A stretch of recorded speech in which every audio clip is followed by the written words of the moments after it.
This podcast is brought to you by UConnect, the creator of the first all-in-one virtual career center. Scale your impact and engage more students with a platform that puts all of your career resources in one place. I think right now is a pivotal moment in higher ed where retention means everything. I've heard one of our faculty members say this numerous times to all of us. He's in our communication digital media department. Now he keeps saying, we have to have life design exploration. We have to have career readiness. We have to have all these different things. And so I think that career readiness is a hot topic right now. Life design is a hot topic. All the great things that we do in our center is finally kind of getting noticed, I think, on campus. And so us hitting with the milestones and the faculty resource hub and the crew champions and having Derrick's new role, we're saying just the timing has just all went just perfect.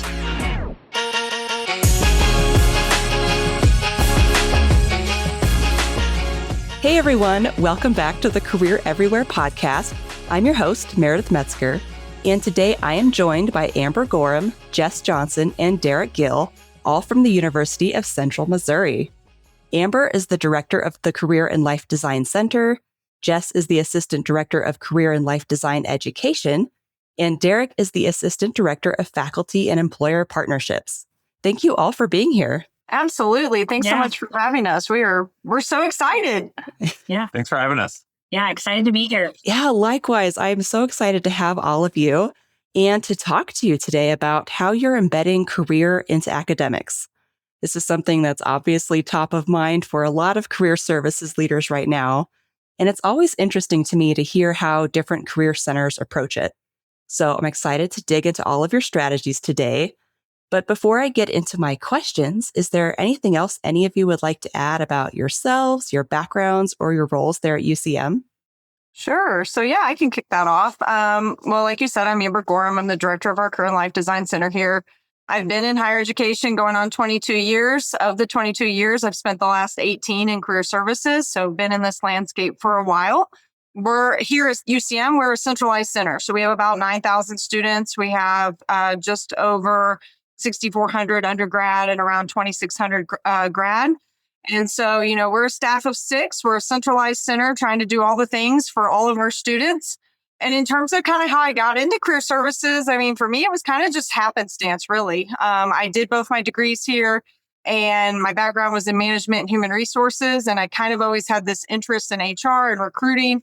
And so when the opportunity came open in career services, I thought, I could pivot that direction and that would help me get closer to HR and recruitment. And then I never left. And here I am still doing the thing. I love that. I always love hearing how people get into career services because it is never the same story. Yeah. You want to go next, Derrick?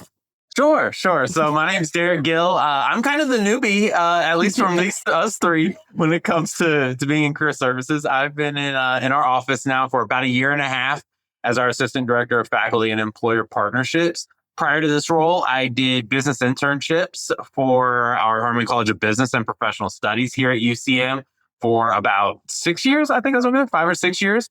I was over there with Harmon, and what kind of led me into higher education was right after graduation, I spent about 6 years working in media, doing events, radio, sales, kind of the full gambit of it, and wanted to take those relationships that I built and bring them back to my institution. And that's how I got started in higher ed and moved over here to career services. Nice. Love that. Thanks for sharing. Let's see, Jess, I'll have you go last here.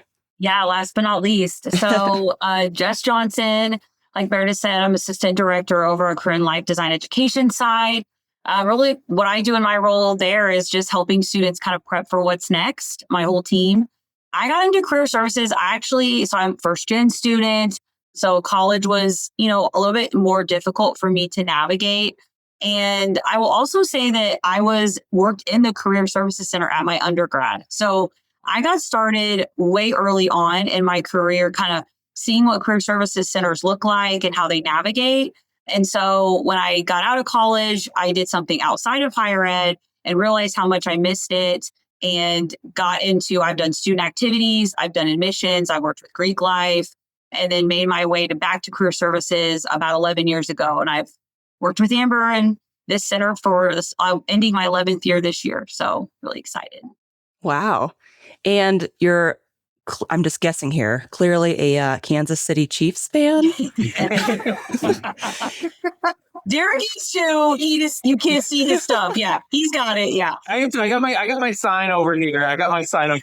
Oh, nice. Yes, we are big. Yeah, for those who are listening and not watching, there is a lot of Chiefs paraphernalia behind Jess in her office. Yes. I love that. I like to say, like, my accent wall is orange, my couch is blue. I'm in Denver Broncos country, so I also am representing in that way. Yeah, we feel bad for you, Meredith. Yeah. I'll get over this playoff incident soon, but not quite yet. No, Drew. All right. Well, before I get into my more specific questions about our topic today, I do want to kick us off with a question I ask all of our guests here on the podcast. That's, what does career everywhere mean to you? Yeah, I mean, for me, I see it as that collaboration, right? Like, I see it as an opportunity for us to collaborate with our campus community and our partners to really try to provide all of our students access to career and life education. That's something that has just been really passionate for me, and thinking about even back to like 2018, when I was doing some work in my master's program around it, that's when it kind of became eye-opening for me that not everyone necessarily had the same experience. And so I would say that was kind of the pivotal moment for me in my career of like, how do I make that better? And how do we grow that and make that better at our institution? So yeah, I see it as a way to provide all students access to career and life education and everything that may mean, and really embedding it into the student experience so that it's not left up to chance. Yeah, I think it's a little bit of my role, but I view it as really working with our faculty and working with our employers and making those kind of connections happen, right? And meeting our programs where they're at, helping them where they need it, and meeting our employer partners where they're at and helping them get connected where they need it as well, to make sure every student on our campus gets to experience the opportunities that they need post-graduation. Mm-hmm. Yeah, and for me, working on the education side, I just think it's about making any kind of opportunity for a student in a variety of different modalities, whether that's, getting it through a faculty classroom experience, a workshop, a presentation, a class, maybe it's one of our classes, coming into our walk-in studio experience. So any way they can get it anywhere on campus. Nice. I love that. Those are all three good variety of answers there. All right. Now I would love to dig into our topic today, which is, again, how you all are embedding career into academics there at UCM. So to set the stage a bit before we get into your specific strategies, can you talk about why this is so important and then how you approached the planning process? Yeah, absolutely. So, I think in terms of why it's important, just kind of goes back to a lot of what we said in terms of how we see career everywhere, right? Like, I think we see it very essential for all students. And I think, over the time that I've spent in career services, embedding it into academics just makes a lot of sense, right? Because that's why they're here. They spend a lot of time either in curricular or co-curricular things. And so I think being able to find ways to embed career into those opportunities just makes it more valuable for the student. And then we're not asking them to do this extra thing in terms of like doing these extra career related things on the side. It's already into the spaces that they exist. I think from a planning perspective, the work that we've kind of done over really, probably in the last 5 years, I think has all kind of led up to the moment that we're really at today. A lot of it kind of started way back when we had to start assessing ourselves as a non-academic unit. That was something that kind of came, from the university perspective. And at that moment, I think that's when we really started looking at career learning outcomes. We created 3 career learning outcomes at that point in time, and then really started to look at what is the work that we do in our center? How do they align to those career learning outcomes? And how can we start assessing what we're doing? And so I think all of that work really led to the foundation and the creation of our model and our framework and our pillars, which have really been focused around career exploration, career readiness, and then connections. And so I think, as we've continued to assess and have conversations around that assessment piece and just continuing to really think about what do we do day to day in these specific areas and kind of what does that look like? That helped us create those pillars. And then from there has helped us really think about, okay, what do we want students to do within these areas? And how can we take that information and those actions and start to think about where can we embed them and how can we work with faculty and staff across campus to have more of that integrated approach. So I think that's kind of where it all started and kind of how it's, framed into where we are today. Yeah. Yeah, that makes a lot of sense. And like you said, definitely fits into the career everywhere concept very well. And I think maybe you also touched on it. It just really hits the equity angle too. Like not everybody can get to the career center during business hours or during the hours it's open. And so meeting them in the classroom or educating the faculty on how to talk about career just makes it more accessible to everyone. Absolutely. Okay. Well, so that's really helpful context. And now I would love to dig into how you all are embedding career into academics, the big question.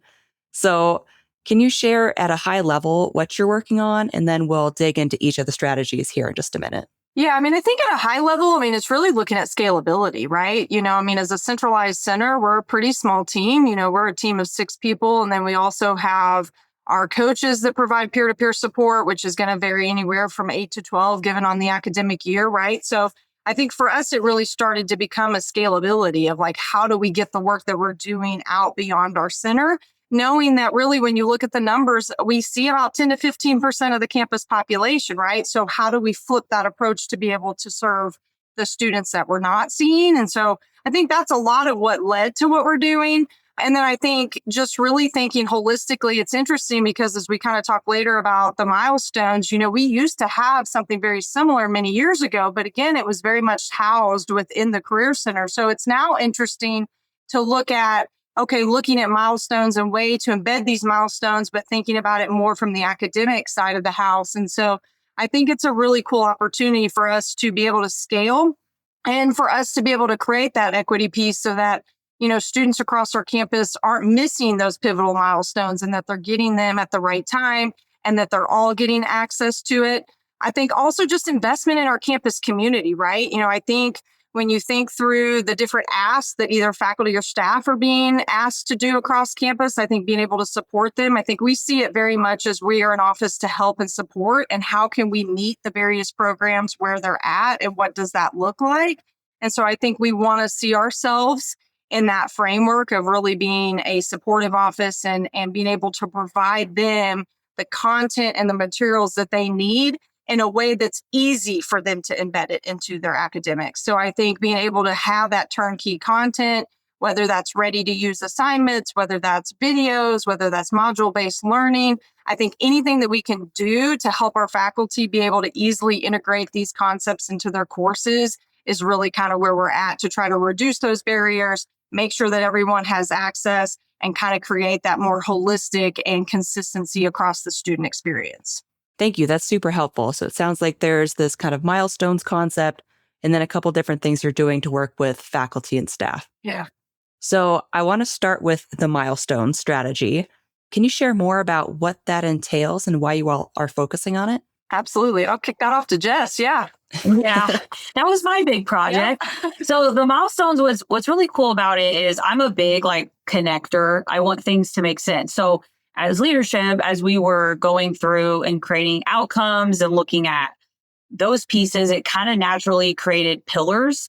And so those were around exploration, career readiness, and connection, which then was really easy for me and my career and life design advisor, Kendall, who was the co-creator of the milestones with me, to naturally make generalized milestones under each one of those pillars at the freshman, sophomore, junior, and senior level. And so when we started working on those, we were trying to think, okay, how can we make these as generalized so we could use them in our walk-in studio experience if students pop into the center, if we want to embed them into our courses, but then also if we want to partner with faculty, how can they individualize these milestones to their own programs? So we were thinking, okay, we can't use language that only we understand. We have to make this vague enough to where they understand it as well. And so that's kind of where we started. And I will say it was a lengthy project. We went back and forth a few times on certain things and second guessed. And Derrick and Amber were awesome. They looked it over for us and helped us and supported us through that project. But it was a really, at the end of the day, we were so glad we created these because now we can already see where it's heading, which is really exciting. Yeah. And I think from a partnership perspective, I'm excited to get it to our faculty, right? And to get it in their hands and to present on it. Just yesterday, Amber and I presented it to a specific department, more than just high level chairs. And it was really well received. And I think it's something we're really excited at. Yeah. Yeah. It sounds really interesting and like has a lot of potential there. So just to confirm again, can you remind me what the 3 pillars are? It's like readiness, exploration. Yeah. So the first pillar that we built around was exploration. It's very life design heavy because we are a life design school. So we use that to help students explore careers and options. And then the second pillar was around career readiness. So very like job application, searching, maybe it's resume, interviewing, like those typical things. And then the connection piece, we built it around a lot of what Derrick has on his team. So maybe it's even building connections with your faculty, but maybe it's employers, maybe it's going to fairs, those types of things. So we tried to break it down to where students could see themselves in each pillar at each year and the things that mattered the most to them at that time frame. Okay, so there's milestones under each pillar for each academic year. Correct. Okay. Okay. And then remind me, is there like a landing page on your virtual career center about the milestones? Not yet, but that's coming. So Okay. under our faculty staff page, we have coming soon our faculty staff resource hub and our Career Champions program. So that's where that information ultimately will be housed. Exciting. Cool. Well, Jess, can you share what some of the milestones are? Yeah. And like, how do you know a student has hit them? Yeah. So like I said, some of the, one of the exploration pieces, it's definitely very life design focused, but we did dial back the language a little bit because if you've never dived into life design, you might not know what prototyping or an Odyssey plan is.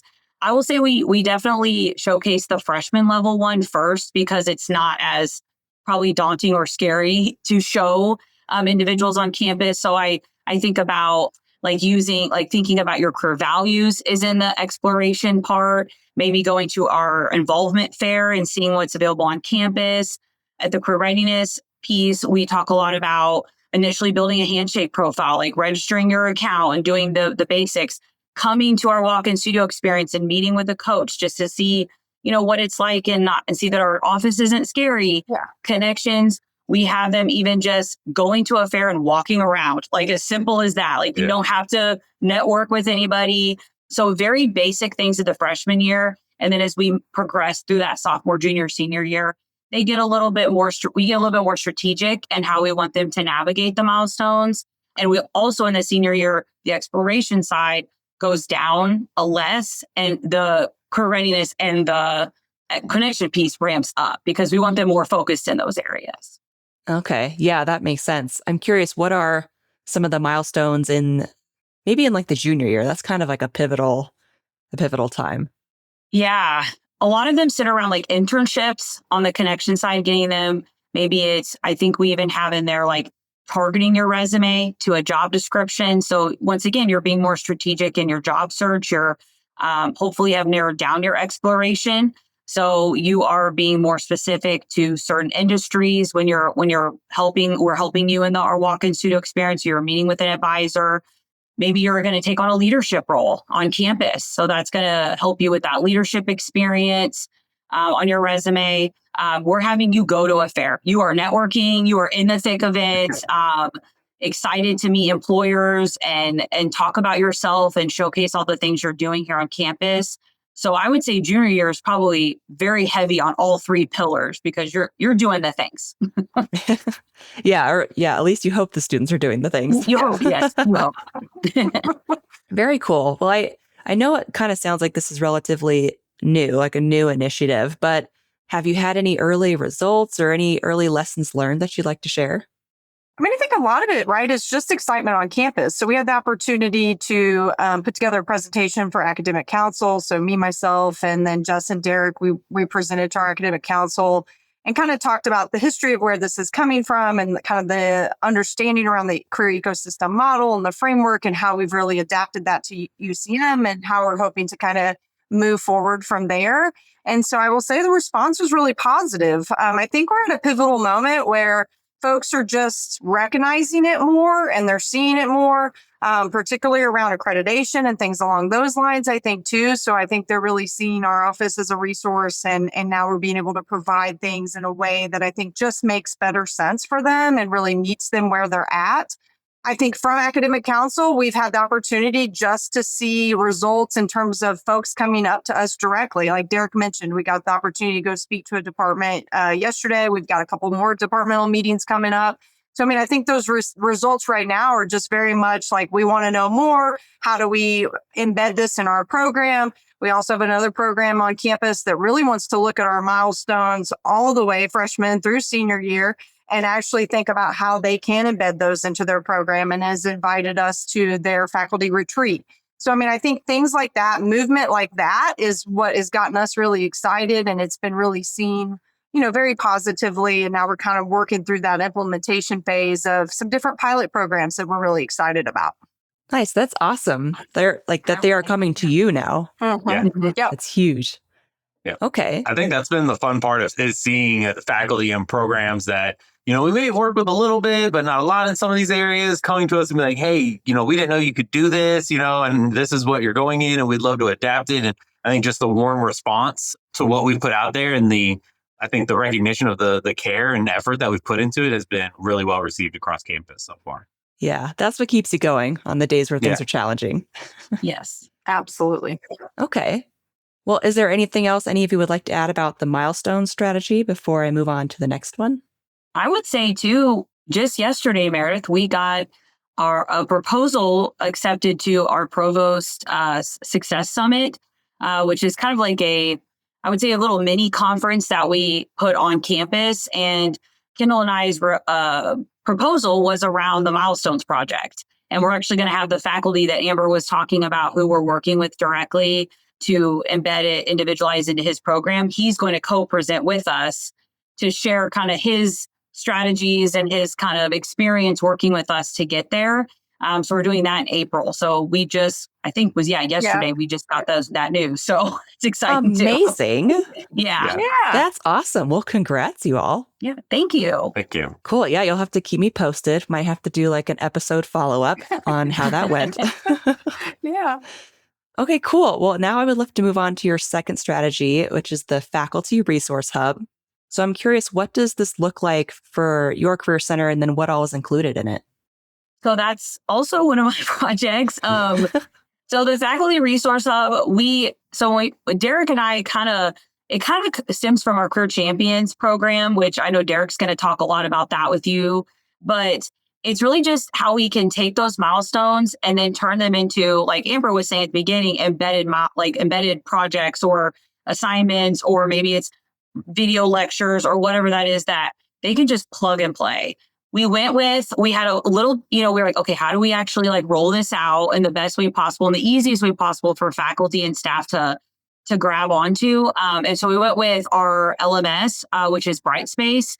And they had us, they made a community space for us. So we can add individuals on campus into it, and then they can take pieces out of it. So very much looks like, like if you have Canvas or Brightspace or Blackboard, whatever that is, kind of like a landing page. And then we're going to have we call them widgets on Brightspace that they can go into for each pillar. I know Derrick's got a lot of ideas around the connection side and how he's going to put different things in there, and definitely add into that, Derrick. Yeah. So Kendall and I, once again, we're working on that as that's the kind of the start of the project.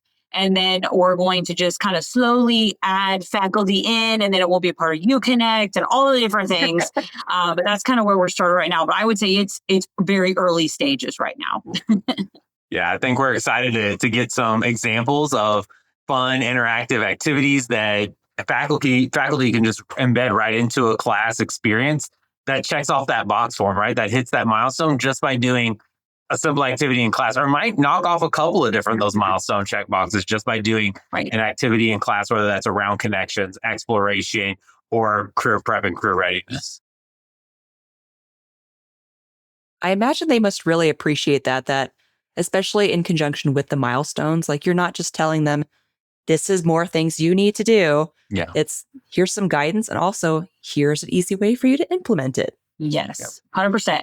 Yeah, I think we're starting to look at ourselves as a resource, definitely for our students, right? We're a student service center, but also as a resource for faculty, letting them know like, hey, you're not alone in having to answer these career conversations. You're not alone in career education for students or answering questions about career. We're very much a resource for you all as well. Mm-hmm. Yeah, that reminds me of something one of my recent guests said in a past episode about how he's trying to make the Career Center like the center of the spider web at his university. Good. So with students, with faculty, with staff, with senior leaders, with employers, alumni, and so on. So it sounds like that's kind of what you all are doing too. Yeah, I think we definitely envision the hub being something very similar to that, right? So that it is easy for anybody to access and gives them that autonomy to plug and play what they need when they need it. Yeah, for sure. So are there, I'm sorry if you said this already, but are there already a bunch of assignments on there? Or is this kind of, do you just sort of have your framework and your structure built out? Yeah, definitely more framework structure. That's kind of the goal of, the rest of spring into summer is to then start putting those pieces together, identifying what those assignments will look like, and then starting to roll that out in a kind of more smaller scale with the hope of being able to grow it down the road. Cool. Do you have any ideas so far on what kinds of assignments you might put in there?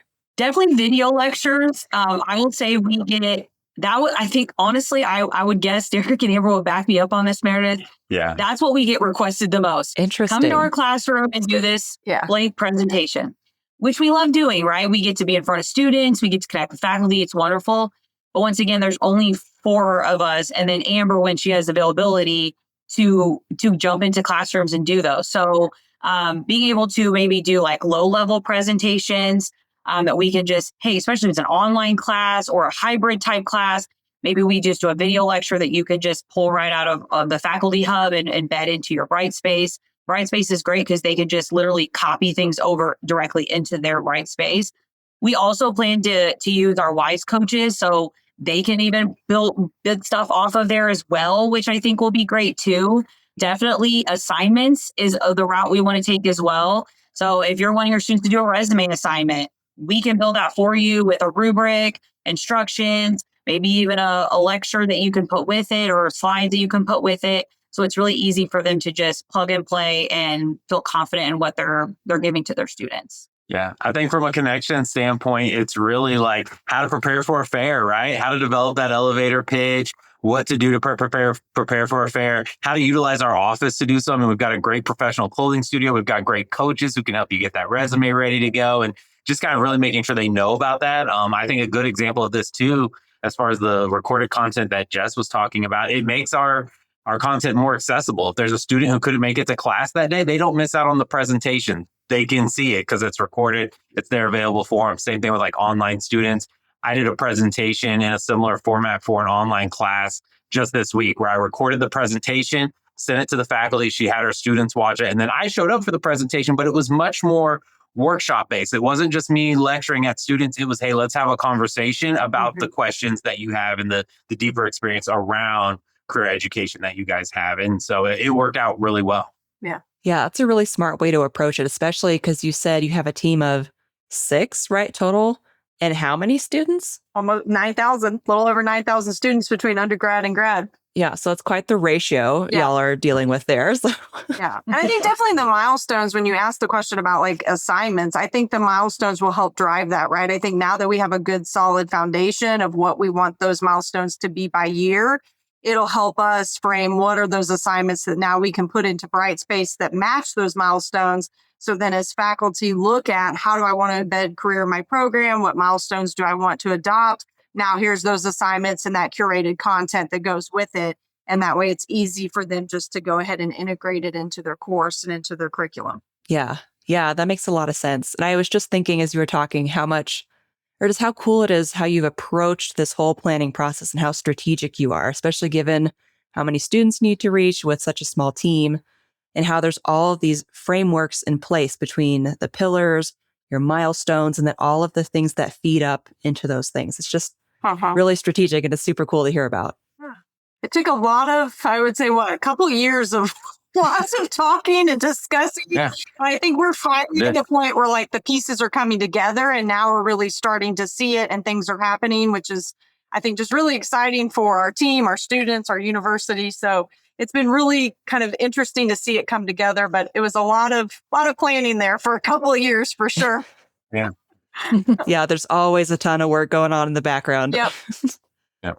Cool. Well, now I'll move on to the third and final strategy, which is your Career Champions program.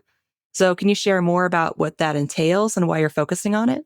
Yeah, so Jess and I have been working closely together on the Career Champions program. It's something that I know Jess and Amber explored even before I got here. And then once I got here, Amber was like, hey, I really want someone that can kind of give this a direction and kind of what we want to do with it. So Jess and I did a lot of exploration around that, kind of what we wanted our Career Champions program to look like. We know several institutions have different versions of Career Champions, and we really wanted ours to work, again, along with those milestones, to work along with our learning outcomes, to work along with that resource hub.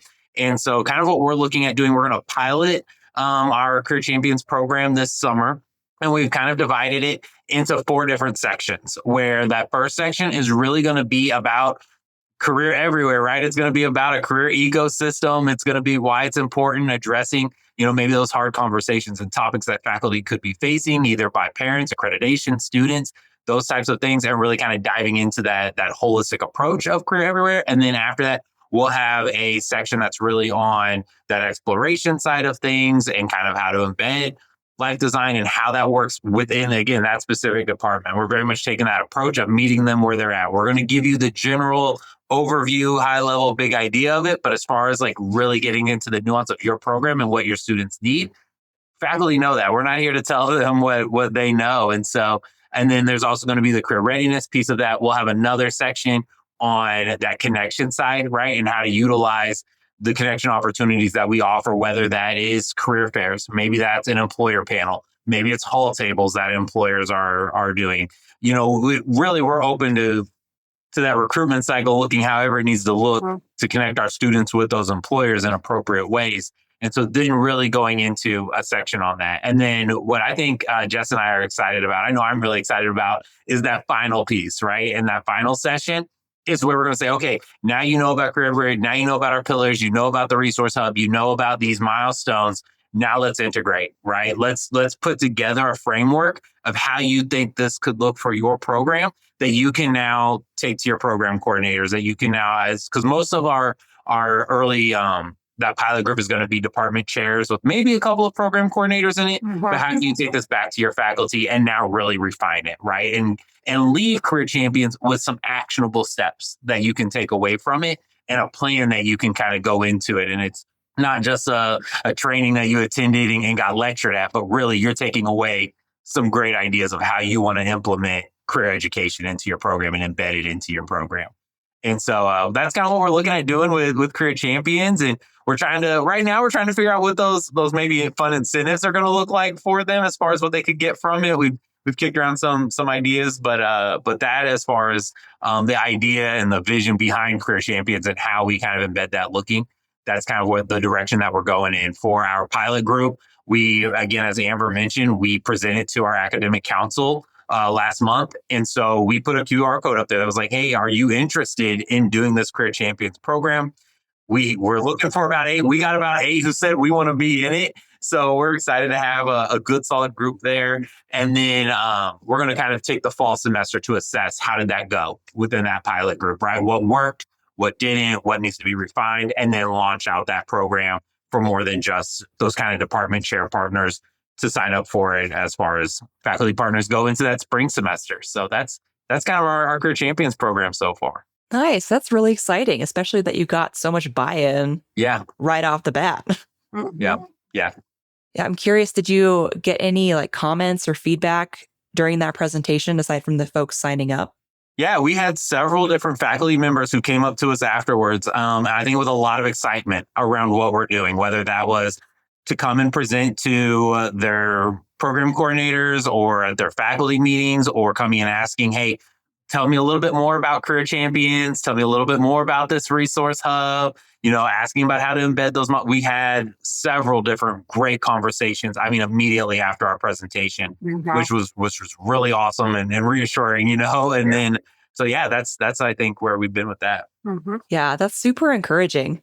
And I am just curious, with all of the work you guys are doing to engage faculty and embed in academics, Does it feel like faculty are more interested now, or does it feel like anything is different now versus maybe a few years ago in terms of faculty's interest in working with the Career Center or their willingness? I'm just curious if you've noticed any changes and trends, especially Jess and Amber with how long you've both been there.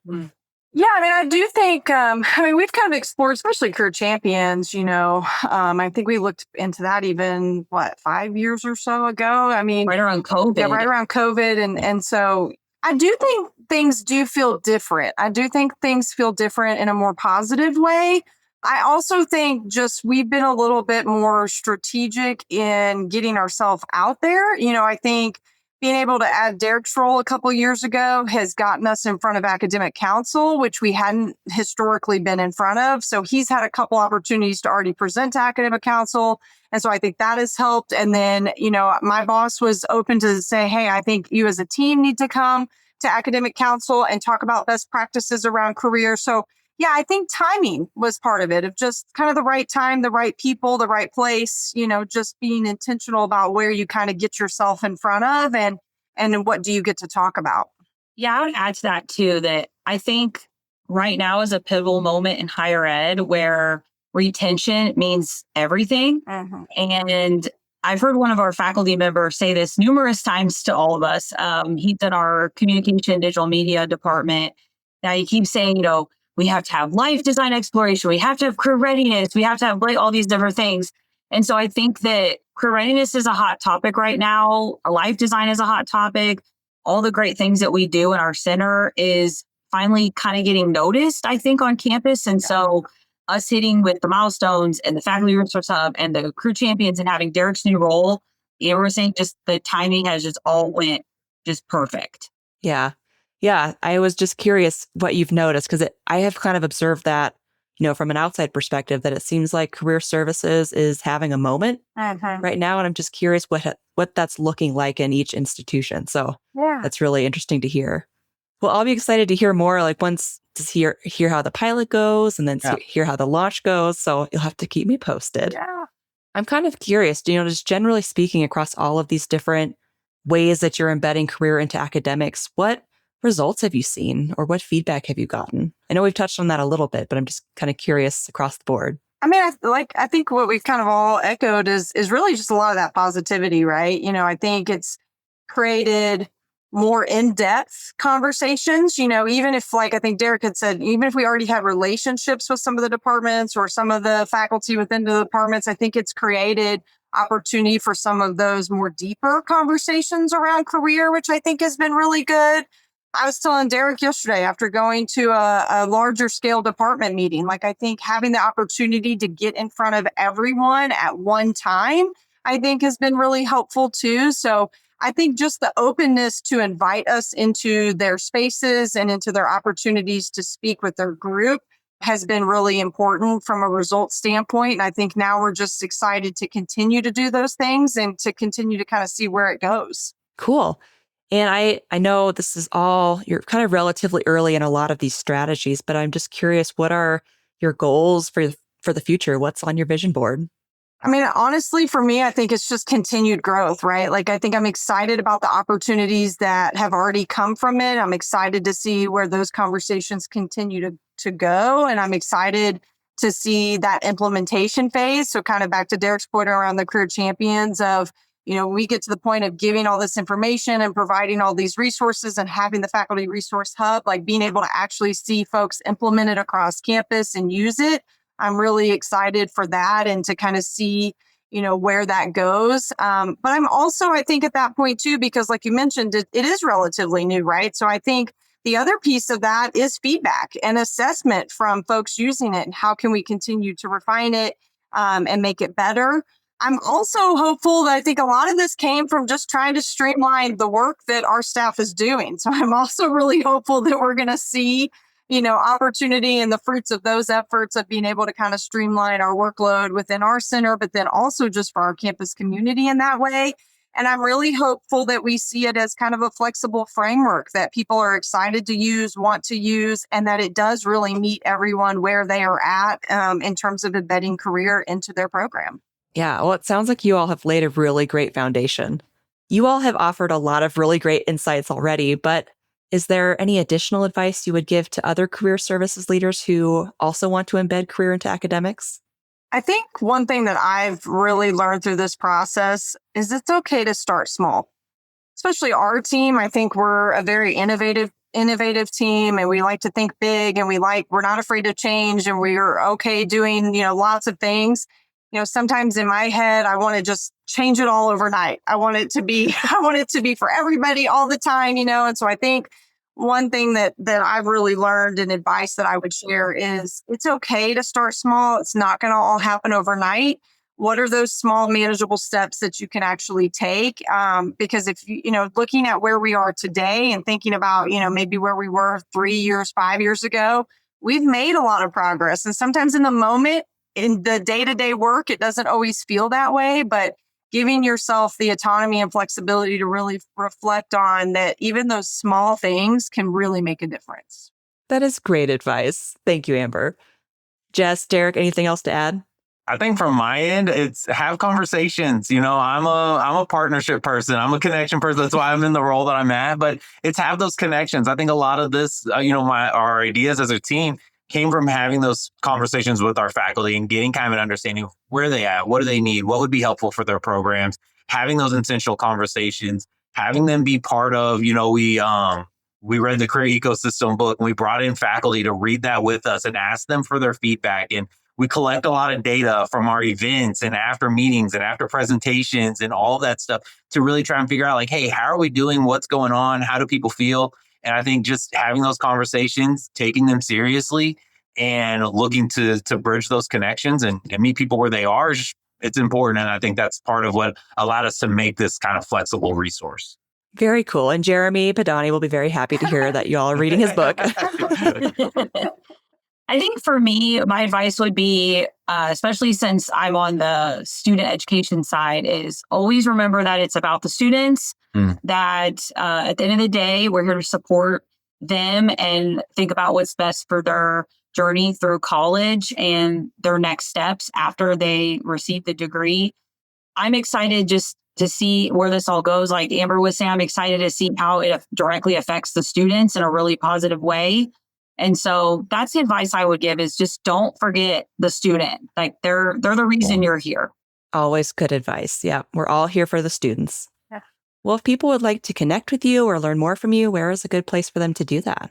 I mean, definitely LinkedIn, email. Yeah. Absolutely. We're definitely open to chat with anyone that might be interested. Yeah. Okay, perfect. Well, I'll be sure to include links to all of your LinkedIn profiles and your emails in the show notes so folks can reach out if they would like. Perfect. And now I would love to close us out with this answer a question, leave a question segment that I like to do at the end of every interview. So I'll ask you a question that our last guest left for you. Okay. And then you will leave a question for the next guest. So our last guest was Ashley Safransky of UConnect. She's also my boss and a lovely person. And she left this question for you. What's a common belief or a common practice in career services that you've changed your mind about over time? Yeah. So I really did love this question. As we talked about it, I was like, man, that's a really good question to ask. I think for me, one thing that I really changed my mind about is the idea that, career advising or career exploration, whatever the process may be, that it always had to be done with a professional staff member. I mean, I think we definitely lived that time where that's what staff members did. They spent, 8 hours of their day meeting and connecting with students. And so over time, I've really seen that the Career Studio model can really work and really work well. And having our students be trained as peers and being able to provide peer-to-peer support does provide a lot of value to our students. But it also then gives our staff the flexibility, right, to do the things that we're talking about today and really focus in on those larger initiatives. So yeah, I think it really changed my mindset over time of that the Career Studio model actually really can work. Nice. I love that. I'd say for me, it's around career fairs, right? Career fairs don't have to be these, or career connection opportunities, don't have to be these big things, right? Where you have hundreds of employers and hundreds of students, right? Because you can have both of those and still have misalignment and not people connecting in the right spaces. So embracing that, like, hey, sometimes events can be smaller, right? It can be a few hall tables, it can be a panel, but if you're connecting our students with valuable opportunities and meaningful opportunities, then that's just as beneficial as a big fair that has hundreds of employers and hundreds of students at it. Instead, it can be, 20 employers and it can have, 50, 70 students at it. And if you're getting those students those opportunities that they need at the end of the day, and they're meeting the employers that they need to meet with, and employers are connecting with the talent that they need to recruit, then that's meaningful. And that, that does a lot for both parties. Yeah. The classic quality over quantity thing. Yeah. Okay, cool. Jess, how about you? Yeah, I think for me, I oversee all the curriculum in our center. And when we first started out with courses, it was all in person. And then COVID hit and we had to quickly restructure to online. And I think that a lot of our classes moving online has been a really game changer for our center, whether that's through being accessible for all students, being able to generate maybe more revenue for our center, flexibility on our adjuncts who, teach the courses. So I would say that even though in-person is wonderful and super fun, I would rather teach in person. Online gives us that flexibility to meet everywhere where they are, the students, the faculty, the staff, everyone that's helping with it. Yeah, it's nice to at least have the option. Yes. Okay, very cool. Well, what question would you all like to leave for the next guest? Do y'all want to say it or do you want me to? Go for it. I can throw it out there. We kind of kicked around some ideas. We wanted to leave you guys with a fun one. I think, as you can see between mine and Jess's backgrounds, we've got a little bit of Kansas City civic pride over here. So we also think it's the barbecue capital of the world. Or I guess I should say we know it is. And so we're curious. Does the next person think there's any city or region that comes close, or is Kansas City just king when it comes to barbecue? It's a good question. I feel like the people from Texas would have something to say, but we'll see. And I grew up in Texas. Yeah. Oh, okay. So is it Kansas City? I mean, I would lean towards Kansas City now, but I've been here for going on 26 years. So I'm kind of losing my Texas roots a little bit. Good answer, Amber. Yeah, exactly. Oh, I love that. It's a great question. And now also I'm hungry for barbecue. I did get to try some Kansas City barbecue a few years ago, and it was excellent. Can confirm. Yeah. All right, cool. Well, that's a great question. Love it. I'm excited to pass that on to the next guest. And I just want to thank you all for taking the time to join me on the podcast. This was so fun. Yeah. It's a great conversation. I loved hearing about all the interesting things you're doing. Like I said, you're going to have to keep me posted. We might have to do a follow-up in another year or two. Yeah. And hear how everything's going. So just thank you all so much again. Yes, thank you. Absolutely. Thanks so much for having us.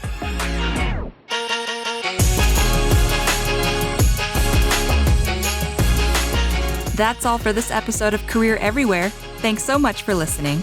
If you enjoyed it, please be sure to hit subscribe and rate and review us wherever you get your podcasts. We'll see you next time.